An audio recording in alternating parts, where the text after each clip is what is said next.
Vagda દહેજમાં park કરેલી luxury બસના ડ્રાઈવરને જાનથી મારી નાખવાની ધમકી આપી બસ હાઈજેક, 2 સામે પોલીસ ફરિયાદ। વાગડા તાલુકાના દહેજ જીઆઈડીસી વિસ્તારમાં કાયદો અને વ્યવસ્થાને પડકારતી એક ચોંકાવનારી ઘટના સામે આવી છે।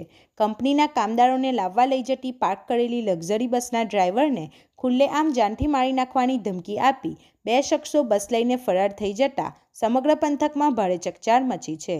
જાહેર સ્થળે આ પ્રકારની દાદાગીરી અને ધમકીની ઘટનાએ લોકોમાં ભયનો માહોલ ઊભો કર્યો છે। ફરિયાદ મુજબ ડ્રાઈવર રવિભાઈ બાબુભાઈ પટેલ બસ લેવા પહોંચ્યા ત્યારે લખી ગામના ભાવેશ પ્રભુભાઈ આહિર અને દહેજના જયદેવસિંહ પરાક્રમસિંહ ગોહિલ ત્યાં ઇકો કારમાં આવ્યા હતા। ભાવેશે સીધો બસમાં બેસીને બસ ચાલુ કરી દીધી હતી।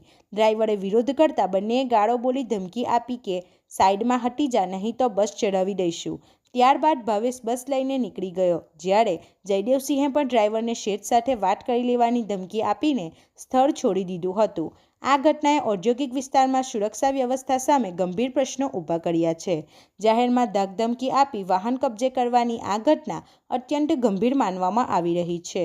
બનાવ અંગે ડ્રાઈવર રવિભાઈ પટેલની ફરિયાદના આધારે દહેજ પોલીસે ભાવેશ પ્રભુભાઈ આહિર અને જયદેવસિંહ પરાક્રમસિંહ ગોહિલ સામે ગુનો નોંધી વધુ તપાસ હાથ ધરી છે। હવે પોલીસ આરોપીઓ સામે કેટલી કડક કાર્યવાહી કરે છે તેના પર સૌની નજર મંદાઈ છે। રિપોર્ટર સરફરાજ પઠાણ સાથે ગુજરાત અદ્ભુત ન્યૂઝ ગુજરાતી।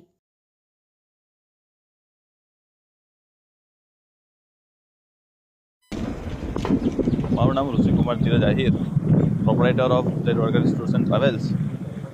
GJ16AW51 નંબરની બસ જ્યારે વિધાન કોમ્પ્લેક્સની બહાર પાર્ક કરેલી હતી ત્યારે મારો ડ્રાઈવર રવિકુમાર બાબુભાઈ પટેલ જ્યારે ત્યાં સીટ મારવા ગયેલ તે ટાઈમ ભાવેશભાઈ પ્રભુભાઈ આહિર તથા જયદેવસિંહ પરાક્રમસિંહ ગોહિલ આ 2 વ્યક્તિ મારી બસમાં ચઢેલ।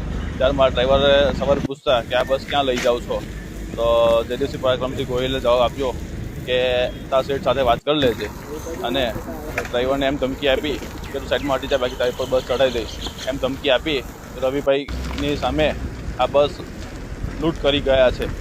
તો મારે દહેજ પોલીસ સ્ટેશનમાં જણાવવાનું કે આ વસ્તુને મને ન્યાય મળવી જોઈએ।